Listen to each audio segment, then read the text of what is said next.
Luca Nation. Let's rein in the new year together with Lucas Tigers and Bronze. Oh my, episode 891 of what's quickly become some of your guys' favorite podcasts.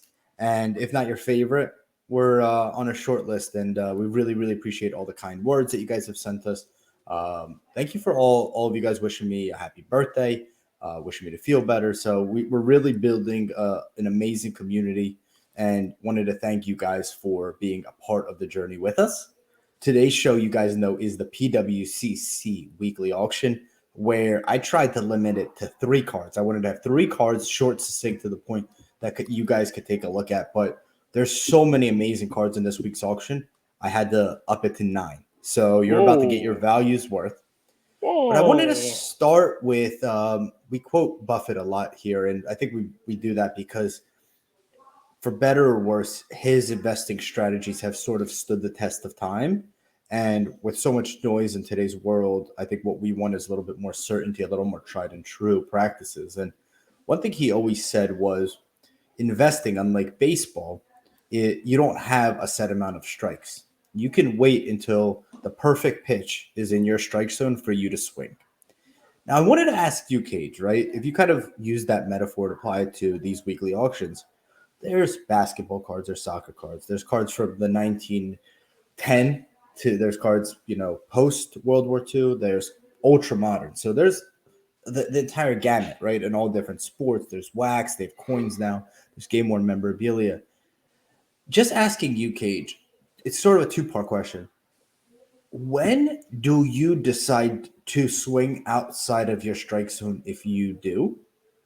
And has that been successful? Have you looked back and been like, hey, maybe I should just stick to the tried and true things I know? Or has it been successful? And how do you kind of go about that, right?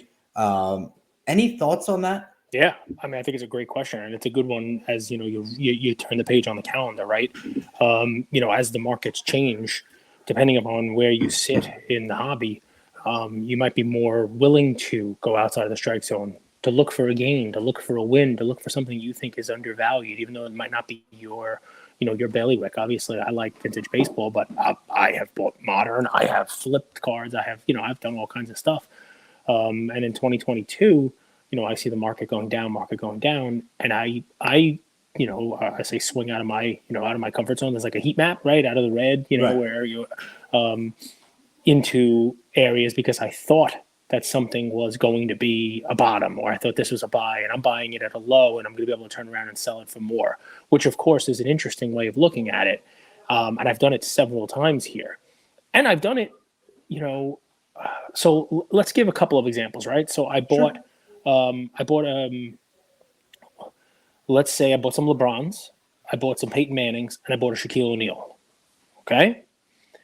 They were all things that I didn't own that type of a card previously. All of them, whether it's Manning's, Legacy, Row 0, out of 100, or the LeBron, Topps Chrome Refractor in the BGS 10, or the Shaq, the Shaq PMG. Yeah, the PMG Red that I have, right? So let's just use, I picked up all of those this year, all of those during this calendar year.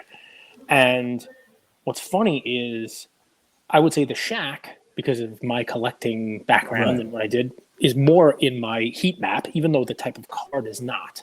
The LeBron is outside of both my comfort zone in who I collect and also in what I collect. Same thing with Peyton Manning. That's now a different sport, different player, you name it. And what's funny about it is I don't ever think about what the Shaq is worth at all. And it's very possible if I sold it now, it would sell for less than what I paid for it. Very possible. I doubt it, actually, now that I think about it. But maybe my brain thinks that it wouldn't sell for less because I'm not even thinking about selling it, because I don't see them coming up, and because that's a card I'm willing to hold. Whereas the LeBron, you guys listen, you've heard me mention that card, that I'm down on it. It's obviously in my brain. It's obviously in there. So by going outside of my comfort zone and being wrong, I kind of almost beat myself up more about those ones that I'm wrong about because they're that far out of my comfort. Same thing with the Manning. Like, I've even said to Andrew, like, hey, those Peyton Mannings, if I could turn back time and just not buy them, I would buy them. And what's funny is, you want to get a second question to your question you didn't even touch on. It's part of what we were talking about with Luca Puca, the emotional buy-in, right? And I got to tell you, man, you know, but this is a PWCC episode, so it's perfect. I mean, it's not just PWCC that does it, but, you know, Get caught up in the narrative. there's emotion that goes into it, the storytelling that goes into it. That Peyton Manning, if the Wharf did not work for PWCC, I would not have bought that card. Right? And I could probably say that about 3 cards that I bought this year. The storytelling that went into, oh wow, look at this, and it's rare, and it's you know, it's never, it doesn't really come up for sale, and you know, all the fun creative storytelling, and I'm like, oh, I got a bid, and then I actually win, and I'm like, why did I a day later? So I mean, when I little buyer's remorse because that, it wasn't true to who you're collecting strip. Because if it goes down, I will feel like a more of an idiot than if it goes down and it was like, all right, well, this is a card I like, it's a player I like, and you know, I'm so I love your question. I love the thought process on it because yeah, I mean, you want to stick to the stuff. People like buy what you love, right? Well, in times like this, right, the stuff that I love as opposed to the stuff that I thought was undervalued is the stuff that's not keep me up at night. Funny, right? And first off, I think on behalf of Luca Nation, we thank you for being candid, right? I think that's why people tune in because they know you've done this for a while and they see your Christmas tree, they hear your amazing reels and content, and thank you for putting all that stuff out with, you know, the video with the binders and the camera you had with so that one's crushing it. It is crushing it. Cage is a huge numbers guy. I'm making one this morning that has you in it, by the way, so we'll see if that crushes. And then the reels that are content team clips and shares, you know, they're to educate, they're to benefit, they're to entertain, they're to make you guys laugh and think about the hobby in different ways. So I appreciate you sharing that. Cage, I really want to get your thoughts on this card. And we're going to play a little bit of fun here. So I'm going to pull up. Before you give me a specific card, I have one question for you. Sure. And you can take 30 seconds on it, and then we jump right in. On the emotional buying, on the stuff that we did, on the, hey, Luca just had this great point. The highest price card currently in PWCC, and guess what? It's not even in this weekly one. It's for next week's auction, but it's higher priced than any of the other ones out there. And it'll bleed because it's not his only card, so I want you to talk about it, is a Messi card. It's a Messi Mega Cracks, following the World Cup, following all this stuff, right? Is it right now? No, it's a 9.5 with 3 9.5s and a 10. So it's a really nice, that's a nice true card. gem plus, right? And it is, you know, it's premiere worthy, but it's sitting there in the weekly, and it sells next week. So obviously we do a weekly show, but there are other Messis in this auction. I want to get your, you know, soccer fan mixed with someone who's been in the hobby and watched the ebb and flow of pricing for the last couple of years. What do you tell people who are looking now after watching Argentina and saying, hey, I got to jump in on a Messi card right now? Well, real quick, before I answer that question, what does that mean, bleed? It will bleed, you said. What do you mean? It will bleed, you said, or no? But it will bleed into something. Normally that means a carry over. Okay. So like something will, so I mean, I'm trying to think of how I used it in a sentence, right? But normally when I say something will bleed over, it means it'll carry over. So like you know, the World Cup euphoria, will that bleed over into his cards? You know what I mean? Will something, you know, will people now also be excited about the card? But does that stop? You know what I mean? That's where I'm going with this, right? Like, is this not the week? Are these next 2 weeks not the week to buy Messi? Because, you know, he goes back to his team, he goes and plays in the team, maybe they don't do anything, and the World Cup I know it's part of his legacy, it's part of, you know, a feather in his hat, but, you know, are there more people looking for Messi this week, 2 weeks from now, you name it, and the same type of cards will be available in a month, in 6 months, in a year, where less people are fighting you for them? So, Cage, first question I have is this: would you think that this is his main rookie? Is this the rookie card of Messi to have non-auto?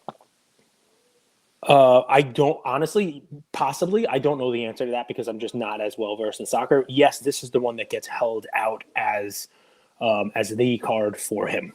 So if I were buying PSA 9s, 46 PSA 9s, 19 PSA 10s. So actually, it's funny you asked this question because this is a card that I think is a must in any soccer collector's collection. Now, your question is, do I think that this is the right time to buy? If we look at what's happened with Mahomes and all that stuff, typically there is a supply shock that hits the market after some certain event. So I actually think that you might have an opportunity, whether you're shopping for an 8, a 9, a 10, a BGS 9.5, you know your own price range and could go to Card Letter and kind of see where you could play in this game. I think this card is a must, an absolute must in any soccer collector's collection. I agree with you to be patient, but I also don't think it's the worst time to buy.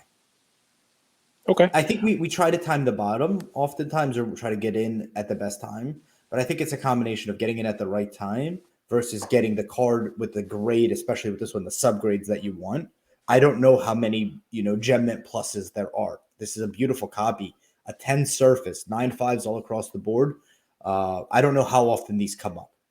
So that's a nice one. I guess my deal is, because that's the top line as the title, I'll keep an eye on it. There are 51 Messis ending in this week's PWCC auction. I'm curious what that number is next week. How many more there are, whether we see more get flashed into next week's stuff, right. And we see this. Because I got to tell you, if I were holding a Messi card, any one, depending on which one it was, and if I want to hold it forever, but, if I had a bunch, I would be taking some money off the table after this World Cup win. Which means there's more cards out there, and there's more people looking for them is what I'd hoped for. I get what you're saying though, and it's actually smart and something I didn't think about. Like maybe even though there's more cards out there for folks, even though there's more demand out there, there's more people like me who are holding a Messi, hoping he wins the World Cup, and are dumping it onto the market, and that's why we see the increased amount of Messi cards in a weekly. I get it. And simultaneously, when you have these events, you also see some better Messis typically hit the market too. So as a collector, if you're like, now you've solidified he's the greatest player of all time. Now he has a World Cup on his belt. He's won the Champions League. He's done it all. He's going to go down as the greatest of all time. You do see in this weekly auction some amazing Messi cards. Do you have any Messis in your 9? Because if you don't, I have one, and we can just move over to your 9. Go ahead. There's a really cool. Pulled up. I'll share. So a really cool one that I happen to just, it's not something you'd look for, but I happen to, while I had him up in front of me, say, wow, that's a really nice looking card. It's a 2021 Immaculate. It's a sticker auto. I get it. But 2021 Immaculate. Marks of Greatness Messi auto. Check out that card. That is a cool looking card, right? And it's $850. I mean, obviously, who knows what it's going to be when it ends at auction. But this one, of all the ones that are out there, because there's a lot of plain white, stickery looking, 04, the Panini ones are not exactly, great looking cards. This one here, I mean, just a real cool looking card. It's cool to have his image and then kind of the patch behind it. I agree. I like the style. Yeah. Sticker auto obviously is one thing that's against it, but we've already priced in and maybe overpriced in how much the market hates sticker auto. So yep. That's something. And then the PSG jersey, he's obviously going to be remembered for Barcelona and Barcelona and Argentina. I think his team he's known as Arcelona. Arcelona, yes. Arcelona, yeah. Cage, are you ready to get into this? Because this card, yeah, man, let's rock. This is a card. Okay, this is a big time play. So let me pull up. Here we go. So this is a card you'll be able to speak to. So there's this 1953 Bowman color mantle. Cage, so you see my screen right now, right? I pulled up a PSA 9. How much do you think a PSA 9 sold for at its peak? Ooh. Of this card, 1953 Bowman color? Probably between $50,000 and $100,000. At Memory Lane on December 3rd of this year, in a down market, it sold for $294,000. All right, there's not that many 9s on that. That's a really cool card too, 53 Bowman color. Very nice card. Very nice card. And this card doesn't sell often, this Cage said. It sold October 9th of 2021 for $470. That's so much. Oh, my God. I was way off on that. I thought 100. I was going to go low because I thought you were going to come in really low. But, yeah. So stay with me now. That's nice. There is a PWCC exceptional. And this is a card I'm looking at, guys. So just know this.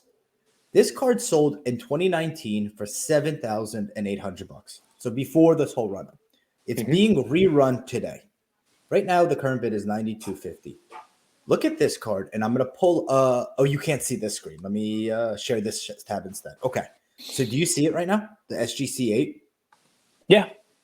Look at this card in comparison to the 9 that just sold. Better centering, sharper corners, registration. A little bit. It's a little bit. The blue is not as vibrant. This is sitting at $9,250. It's an SGC 8. The PSA 9 just sold for $294,000.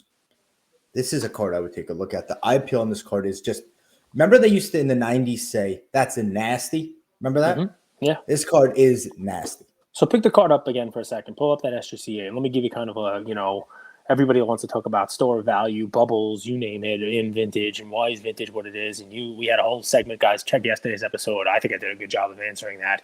I got a message yesterday that said when you teed up what makes it vintage is store of value. Somebody told me I should have taken the advantage to say that heroes get remembered, but legends never die. I should have given you the line. So I have a book. Maybe I'll give it away because obviously I've read it a couple times. It's called The Bubblegum War, and it is it talks about the battle between Topps and Bowman from when Topps entered the space in 1951.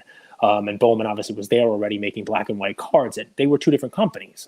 People in the hobby now, they don't realize that because Bowman is a Topps release, right? But they're two different companies. And each one tried to up their game. And obviously what wound up happening, 1952 Topps was a huge, large card. And it, you want to say it changed the game. 52 Bowman was a smaller card. 1953, but if you look at 52 Topps, everybody knows because it looks like art. 1953 Bowman is one of, I believe, just as you said, is nasty, one of the most beautiful issues ever produced by a car company. It's the first major set ever to use actual color photographs. Correct. So that's a cool little tidbit there. Everything else is kind of, drawing and you name it, the whole deal. It's got 4 color photos, which is, standard today. We talk about the printing plates with the magenta and the black and, the cyan and the yellow. No facsimile autographs, no logo, no positions, no player names. Look at it. It's just a photograph, right? It is uncluttered to the nth degree, right? But some fun like tidbits on it. 53 Bowman, not this particular card, but it was cool. They brought in dual player combo cards. Like, we've talked about it. One that has like Yankees, like Yogi Berra in the dugout with Mickey Mantle, right? It's got, it was a very expensive state. A lot of New York players, obviously. It's got a lot of New York Polo Ground stuff, you name it. A lot of fun ones, a lot of pictures taken in Yankee Stadium, which is cool too. My favorite card is a Pee Wee Reese. Guys, go take a look at that one. Card number 33. He's like jumping. It's a really cool. Like they brought in action shots, which everything else was kind of like this. And one of the things they did make it easier for set collectors. I'm pretty sure it's 90 card black and white set was issued the same year, but this one, 53 Bowman, has 160 cards. It's smaller than many of the Bowman sets. They had a 90 card black and white one that year also. So totally they had 250 cards. There is a black and white version of this, which you don't really see because once the color came out, people really loved it. And if you take a look at the back of it, right, it's the first time that Bowman answered Topps with stats on the back. One of the cool things about 52 Topps was it had stats on the back of the card. So this one they actually put in, they basically copied it, I think, from Topps. You can't say they did. But this was allegedly. This was Bowman's answer, right? This was their response to 52 Topps. They did a great job of it. And it's part of this whole bubblegum war. Next to 52 Topps, as far as like what cards look like, as far as like cards are iconic, this is the Bowman one, the 53 Bowman color. And I kind of like the 55 with the televisions too. Think about like what these card companies, we talk about it all the time here now about like the competition. Well, now you have two big companies there who are making both in the same sport, and they were feeding on each other. They were improving on each other, and it's funny because you don't see that. We take. Remember, you did the holographics, or what is it called in the 90s? They did 80s. They did the holographics card, the kaleidoscope one. I think you're talking about the sports flicks, the lenticular ones. Yeah, lenticular, and you're like, no one did that before, right? Yep. Well, so that was new technology for the 80s. If you guys look back, how many color photos do you guys have of your grandparents? This is 1953. Yep. So color photography, right? Color, and with that much vividness, like you could even see the bleachers and you see the lights of the stadium. I thought it was really cool, and taking into account that this is a 70-year-old card. I love this card. I had a question for you. Do you think that this is a top 5 mantle card? Not specifically the grade. I'm talking about the mantle card, 1953 Bowman. So we know possibly borderline, right? So I would say 52 Topps. Possibly you. 52 Topps, 51 Bowman, 53 tops, or the top three, I think, are kind of unquestioned. Then you're talking about the two that make the top five. 52 Bowman is really cool because it's, it's that 52. It's a second-year card. I really like the 55 Bowman, the television one also, and this. So, I mean, it would make a lot of people's, top five Mickey Mantles, definitely. It's a really nice looking card. It's hard to find centered. It's hard to find centered. So that's one. I'll go into a Luka card that we actually mentioned. Cage asked me a question: would you be buying Luka after his 60-20-20 night? There's a card that I think is a card that if you really want to buy Luka, this is where I would go with it. I actually mentioned it on the show. You have a blue optic rookie PSA 10. There's only 12 of these. So it has the color match. A lot of people love optic. It's sitting at $2,300, where the Prism version of this card, which is a significantly higher pop, out of $199. I assume, this one's out of $49. This is a pop 12. This is sitting at $2,300. Luka blue color match PSA 10. Just a gorgeous, gorgeous card. And it's funny that this one's up for auction this week. When Cage asked me if you were buying Luka after that monumental performance, what card would you buy? It would be this one or this one with the auto on it. I mean, it's a very nice card. A couple of people agreed with you in the comments about Luka optic autos, the blue with the blue on it as well. So, I mean, really nice looking card. I like it. I have 9 of these. Yeah, man. I've only so I mean, 2. Listen, we can talk a couple of things, right? Another one on my hey, be careful. Obviously Pele just passed away, but people love the Alifa Baloge. We've talked about this one, and it's funny because sometimes different slabs have it as different years. You see, we talk about PSA has Pele, the Tupanamba Quigol. I'll say it wrong, but it was 58. Now it says 58, 59. This slab is an SGC one. It's an SGC 5 with a great eye appeal. Take a look at that 1958 Pele. Put that in there and see what pops up. It's also a smaller card. If you go towards the more expensive ones, it'll be there. It ends. It ends. Another one next. You're looking at this week. I mean, that one is a really nice Pele that ends in 8 days. Also, it's crazy stuff, man. So for tomorrow, I'm gonna give BVG a little bit of love, right? And a lot of people are probably gonna be like, okay, you gotta be careful with BVG. Why is it in BVG? But for the one that ends here this week, Wilt 1961 Fleer. You and I know this card. We know this card pretty well, right? And we know what the ones look like. Eye appeal is key on this one. Take a look at the 61 Fleer at a BVG 6.5. Yeah, you're looking at the Pele one there. Great card, right? I mean, wow, really nice card. Someone flat. This one? No, this one you're talking. So we can talk about the Aquarella that's going in there. Also, we could talk about how these things are now they're showing up more, and you'll find more Gazettas that you bought too, man. They're gonna show up. No, that's not why I'm so. November 27th, there was an auction. There was an SGC 4.5 of this Aquarella card. It was the nicest centered card I've seen of this set, and I didn't have the liquidity to buy it. It's just a gorgeous copy. We're seeing a 5, and no disrespect to this 5 at all. The 4.5 nicer by centering, way nicer by centering. It was a significantly nicer card. Now this one is an interesting Pele. That Tupanamba. This is a PWCC. Yep. This is a PWCC, and this one looks beautiful. SGC 5. This is the highest graded SGC, by the way, because there are 2 in this grade, but this one has eye appeal on it. So there are no SGCs higher than this 5. This was my favorite looking one. Like, I bought the Alifa Baloge because it was actually cheaper than this when I bought it years ago, right? And now this one is like, wow, a 5. If you found the Alifa Baloge in an SGC 5, think of how much more than this it would be. But this one's cool. Look, it's got like cool coloring behind it. It's got like, it's got like the net, built into the card. I think these Pele cards look amazing in the tux. I do. I actually, I'll leave it there. I really like how the Pele cards look in the tux. And here's how I'm thinking about collecting Pele. You don't know the rookie, but it'd be kind of cool to have the full set, right? Having all of one them of each. Yeah. Like a mutual fund. Yeah. I mean, it's definitely that. So do me a favor, take a look, because I feel like a dummy for bringing up, a couple Pele's. One's ending next week. I got to do my sort better. But Wilt Chamberlain is a BVG 6.5, 1961 Fleer.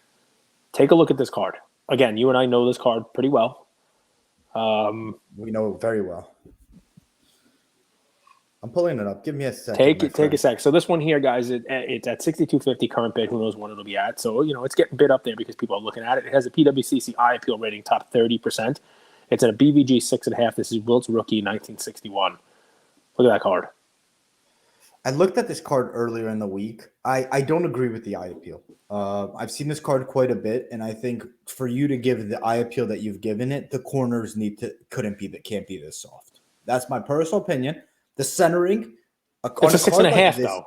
What they're saying there is that it's the top 30% of 6.5s, right? So the centering is amazing. The corners are 6 corners. You know what I mean? Like the eye appeal. I think the reason why eye appeal is the way it is because it probably 90% of eye appeal is centering. Okay, fine. The centering is amazing. Yeah. This has a nicer centering than I think any of the 9s I've seen. Yes. Yeah. The corners are not 9s, 100%. And, the back's got a little bit of, some fading to it, but just centering specifically, it might be the nicest centered copy of this card I've ever seen. Mm-hmm. It's pretty crazy. Yep. Like that one. Shoot, you got a whole list, man. So we have a social experiment on our eyes here. And it's with the Michael Jordan Fleer 1986. This is the BGS 9. There's 2 BGS 9s. One has eye appeal, one doesn't.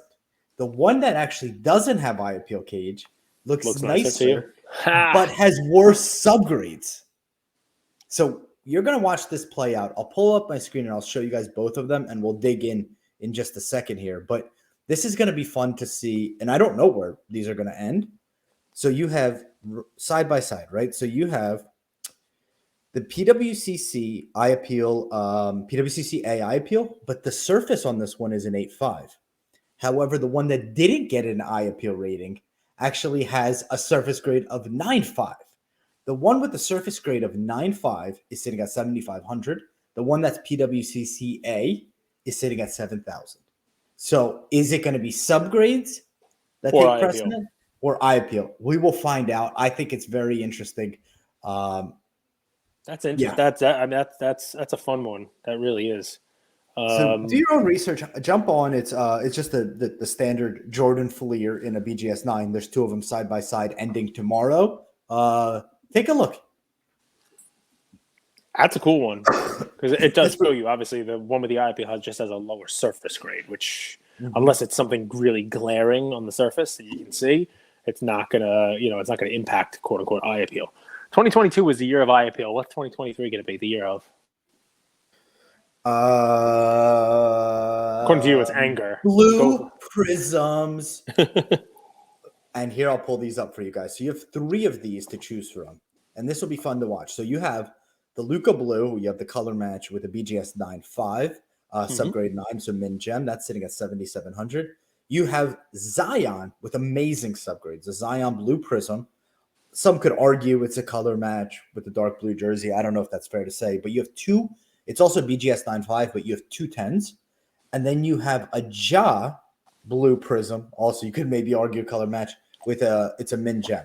So the prices for the Luka 7,700, Zion's 3,100, and Ja is at 1,000. Exactly the same card, all rookies, 7,700, 3,100. Ja, 1/3 of the price. Obviously, these haven't ended yet, but very interesting to watch and watch these all play out. So Ja's a fun one, right? Because with the West being where it is, you remember 2019 when the cards came out, taking out RPAs, but just looking at base cards, right? Prism's the king, right? And if you wanted Prism, the king of kings was Prism Gold. So the gold out of 10, right? The gold out of 10 was what you would look for. And I don't know what the last Prism Ja gold out of 10 sold for. You have any idea? I know like a Luka sold for like $400,000-$500,000 out of 10. The Ja. So as you're looking, with Prism Gold out of 10, there's only 10 of them out there. We know it's, I would say it's probably a 6-figure card.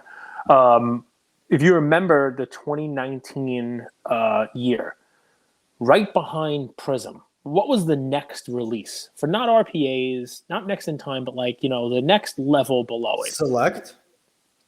Okay, so Select, and then Panini 1-in-1.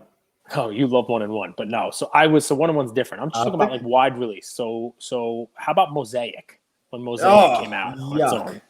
You don't like So Mosaic? No, I hate Mosaic. I like the Mosaic when it was a standalone brand. I hate Mosaic now. What you mean? What you mean when it wasn't a standalone brand? You mean like when it When was I wasn't, I part of the set? apologize. Okay. Yes. So, Cage, So the last Ja Gold sold for $90,000 November 17th in a BGS 9.5. okay, so $90,000, pretty amazing. There is, whether you agree with Andrew or not, and it's obviously important because what we just did there, Prism Gold, everyone's going to go for. Everybody knows Prism Gold out of 10. Then there's Select Gold, and then there's different Select Golds, and there's field levels. I mean, obviously that's football. There's courtside. There's all kinds of different ones, and then there's Optic, and those have golds. In this auction, there is a gold mosaic Ja Morant rookie from 2019. So if you How did I pull that up? My hands are here. You could see my hands. I had that pulled up before Cage even said it. There you go. Are there two of them? Are they being sold in back-to-back weeks? What do you have there? No, there's a gold wave and then there's a gold. There we go. So forget about the gold wave for a second, guys. Just look at the gold. Currently, it's sitting at $3,500 in a PSA 10. Pretty cool, right? So I actually like the card. Can I give you my quick issue with Prism with Mosaic Gold? of course. So it's actually perfect that it got pulled up here. They diluted their brand. So just below it, you have a Tom Brady Mosaic Gold and a Cristiano Mosaic Gold. But it's actually the reactive gold. Reactive, yeah. And then you have Gold Wave. Gold Wave, which is not real. It's not real. And in my opinion, that dilutes what the gold is. So, I mean, it completely makes sense. 100%. If you're a Ja buyer, there are no shortage of Ja golds for you. It's definitely not the Prism, but it's also not $90,000. It's not the Select. Sort of the Select True Golds would sell for more. If you're looking at, I remember when Mosaic came out, people were like, oh, this is amazing. Get the Mosaic Ja. People were grading a Ja base, 100%. This is a Ja Gold out of 10. And, there are people out there who are Ja collectors. So just a fun one. I like the way this card looks. The gold mosaic on this. It's I pretty actually cool do as well. I like the jersey too. The old teal looking Grizzlies jerseys. The old Zach Randolph when he was on the Grizz, right? Yeah, Sharif Abdur-Rahim comes to mind for me. But yes. Ooh, Sharif. So Cajun is very our group chats are fun because we just back and forth. Trey's overrated. He took him to the Eastern Conference Finals at 21. What do you know? I'm worried about the Bucks. The Bucks have never lost a title when they're fully healthy from 2021. Chris Middleton is an all-star. All the banter we have. Mm-hmm. But I have never believed what I'm about to say more. And that's the Celtics are going to have the best record in the NBA this season. If you watch this team, they're locked in on both sides of the ball, on defense and on offense. I don't know how they're doing it without a coach or without, what we traditionally think a coach. Udoka was, removed, and they have this 34-year-old guy in who's doing an amazing job. But you would think that they would take a step back. They didn't. And this team is locked in, Cage. And we haven't talked about this. The Derek White trade from the Spurs was like a 1 + 1 equals like a 45 because he has absolutely found his role on that team. And he's playing like a superstar, even if you don't look at the numbers. He's a new barber, though. He does need a new barber. He has a headband now, so you can't see like the receding hairline. So we've talked about how this is maybe the most competitive MVP class we've seen in a long time. But what's going to happen, in my opinion, is they're going to give it to the best player on the team that has the most amount of wins, right? I just think that's how it's going to play out, unless Luka or Jokic are first in the West and are putting up insane numbers. If Luka and the Mavs finish first, second, or third, we might have a discussion. If the Nuggets win the West, we might have a discussion. If the Pelicans win the West and Zion's doing insane stuff, we might have a discussion. But I think this is going to be the Celtics have the best record in the NBA, and Tatum has as good of numbers as anybody else.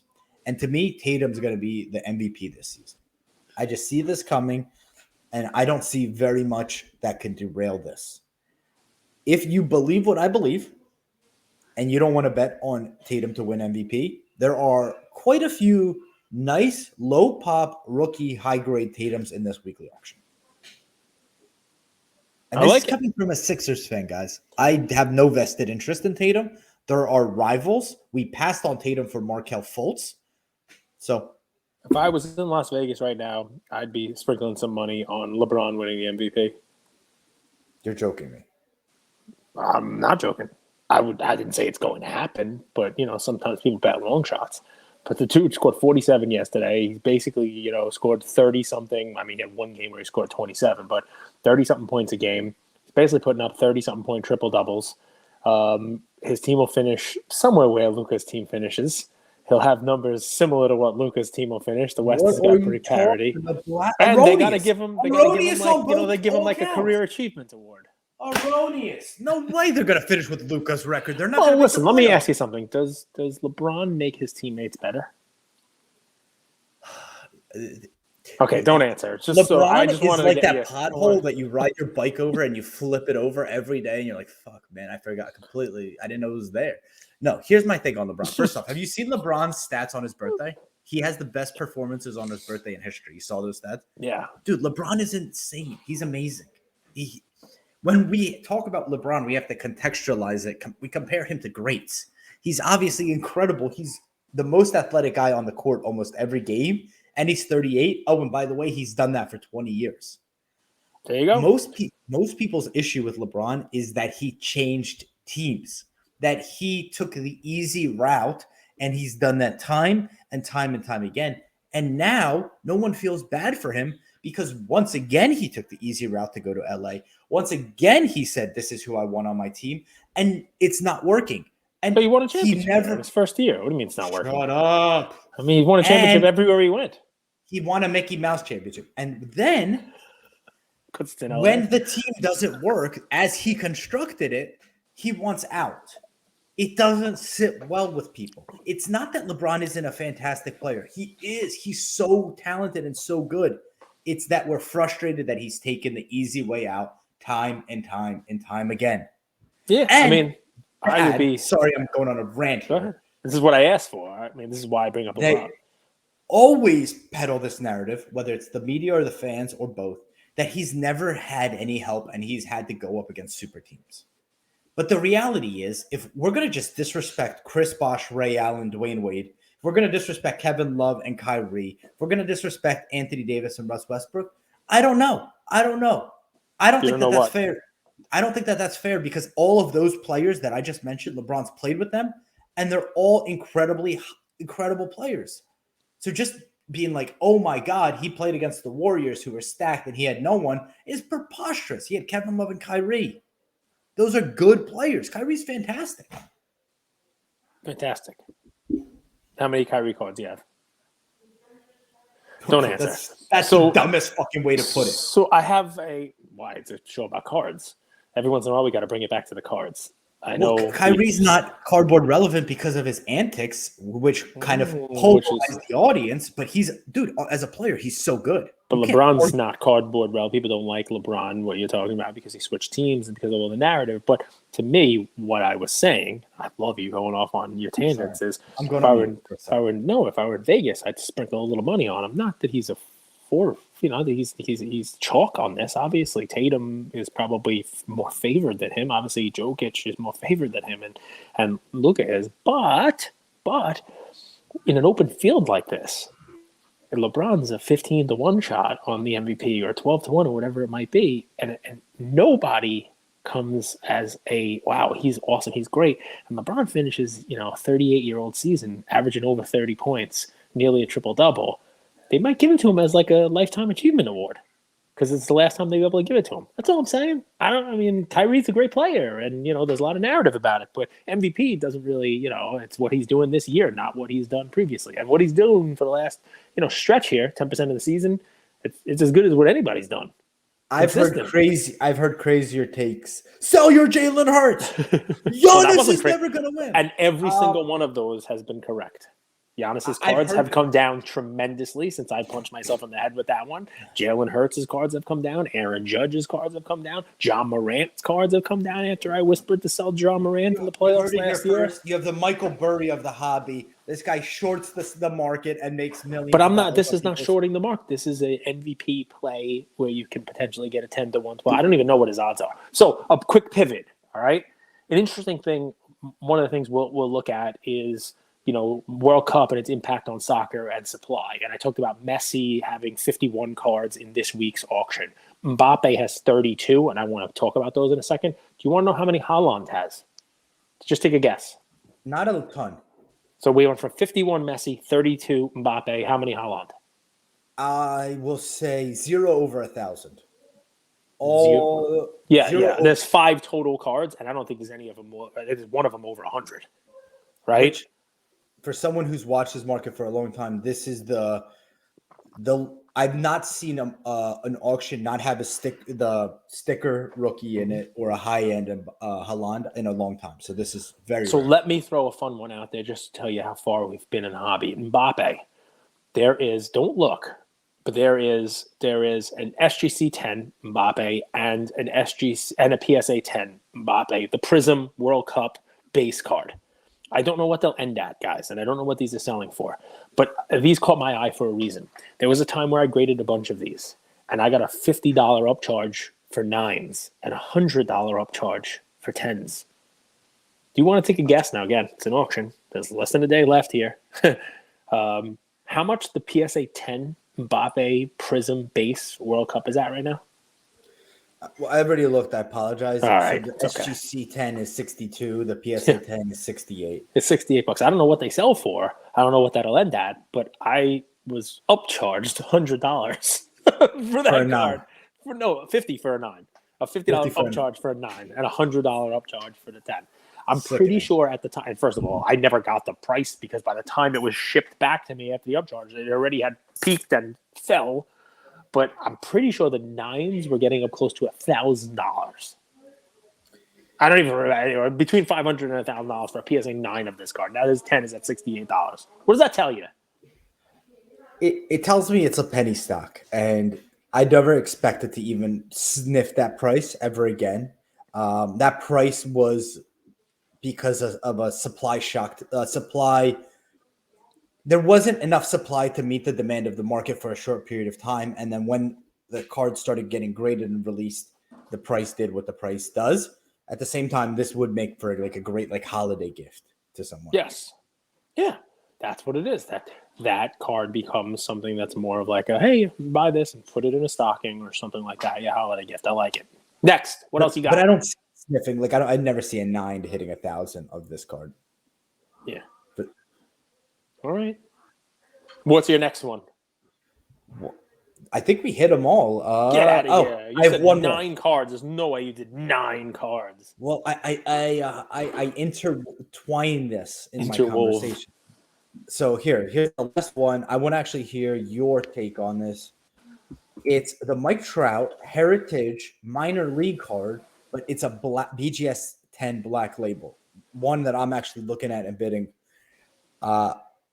Mike Trout, black label, rookie or like minor league. Any thoughts on this card? If it's relevant, irrelevant? What team did he play for? Because the teams are the minor league teams are the best. What's it say? Arkansas Travelers. They travel. There's like River Dogs, and there's like all kinds of fun names.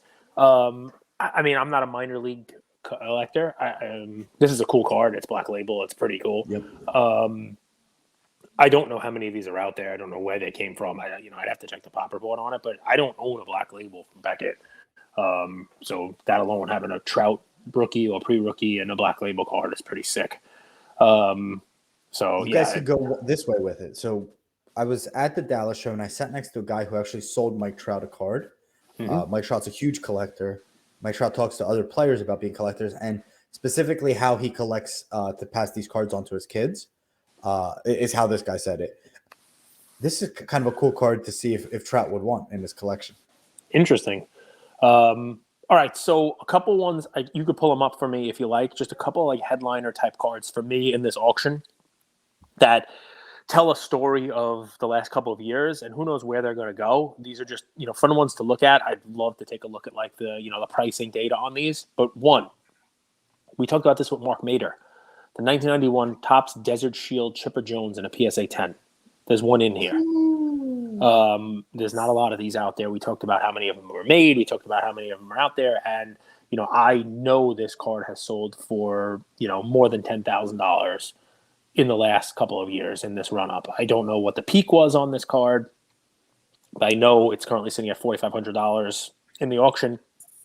Most likely will not end at that, but it is a really nice card that you don't see come up for sale as often, But does Chipper Jones? I mean, this card has a bunch of things going. Chipper's a great card, but Chipper's a great player. The Desert Shield is cool. It is the key rookie in that set. It's got a lot of things going for it. But is this one of those cards that ran too far during, COVID craziness? A similar conversation to be had is on Hakeem Olajuwon. Hakeem, the dream. There is a 1986 Fleer Hakeem Olajuwon PSA 10. Shoot. Is it Hakeem or is it Akeem? It was Akeem, and then he changed his name to Hakeem. Okay. So that's why you see both. In the 86 Fleer, it was Hakeem Olajuwon, and he actually then changed it to Hakeem Olajuwon. So there's no error there. There's no nothing. But in his 86 Fleer rookie, it is Hakeem. Or later cards, you'll see Hakeem. But what's funny about this one is I know this card pretty well because I owned one. I bought these cards when the Jordan was starting to move, and I didn't have the money to buy a Jordan. I was buying this, and I was buying Ewing and Clyde Drexler. Did Gary buy this from you? No, he didn't. He was buying them also, though, but he didn't buy mine of this. I think I had 3 of these at one point. But, this was a card that was, $1,000. And then it ran. I know it also sold over 10. And it's now settling back down. It's here at $3,800. Great card. In PSA 10, not a huge pop. PSA 9, Cajun likes to point out the PSA 9 of that as like a comparison to Luka Silver and uses that as a cap because they have very similar pops, about 2,000 and change of each one. And he says, okay, well, here, if you want to look at what the Olajuwon 86 Fleer sells for in PSA 9, that's what your Luka Silver is going to be. Because where I go with that? Shoot. I think 2018 Prism Silver set building might be an interesting thing long term. Yeah. I think 2018 is an interesting set that might go down as that 1986 Fleer type of my generation. Yeah, I like it. I think you probably, the 18 Silver is cool, right? People like that 18 Silver.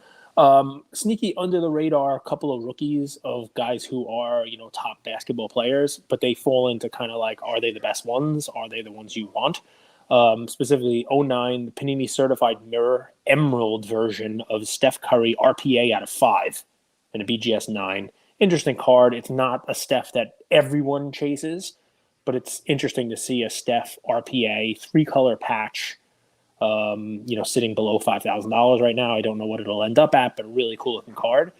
And more so on, somebody who I don't think gets the credit that he deserves in the hobby. And it is the set that you want, although not the card, right? You'd want his RPA true out of 99. You'd want his limited logos.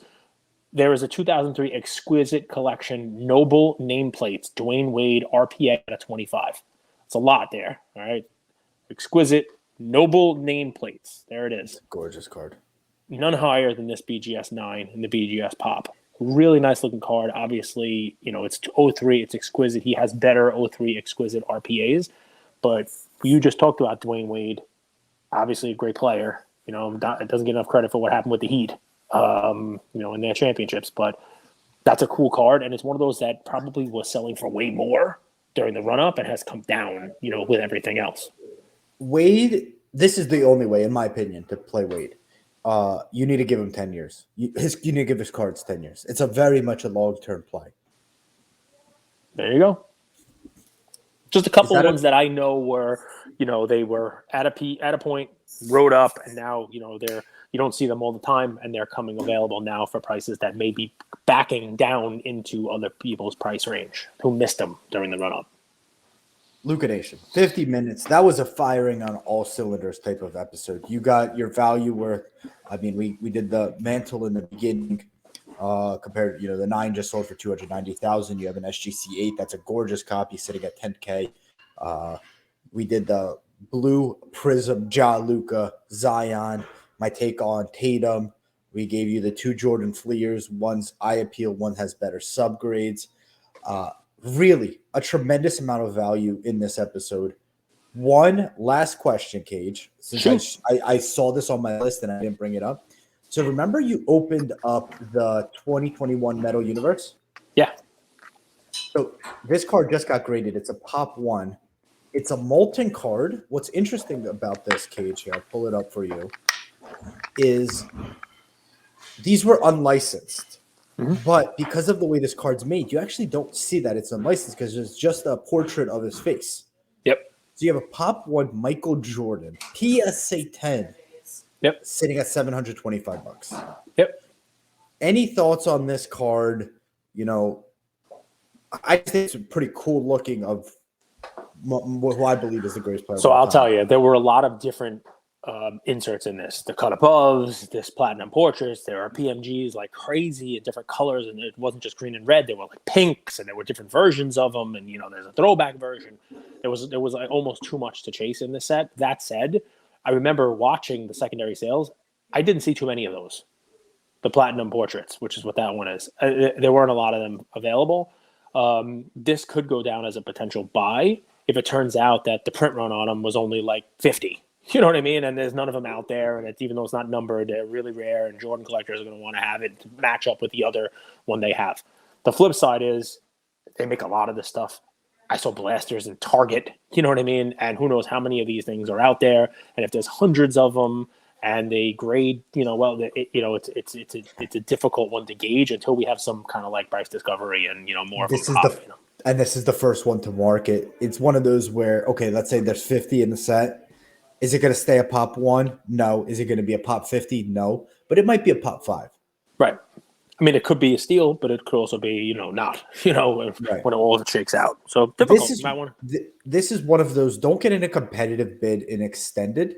Set your price. If it's New Year's, it falls to the cracks, it's yours. You're happy. But don't get into that competitive bidding war because there will be others coming down the pike. There you go. Happy bidding, everybody, and Happy New Year. That's a way to end the year. Luca Nation, 11 a.m. tomorrow on Whatnot with the king of props. We're very excited for the new year. Stay tuned. Next week, we'll be posting Hobby Award winners. We're tallying them all up now. Thank you all for the contribution. That educational post is doing really, really, really well. Who's like the best, whose content is the most educational in the hobby? And every one of the choices are incredible. Cage, thank you so much for an amazing 2022. Let's do it even bigger and better in 2023.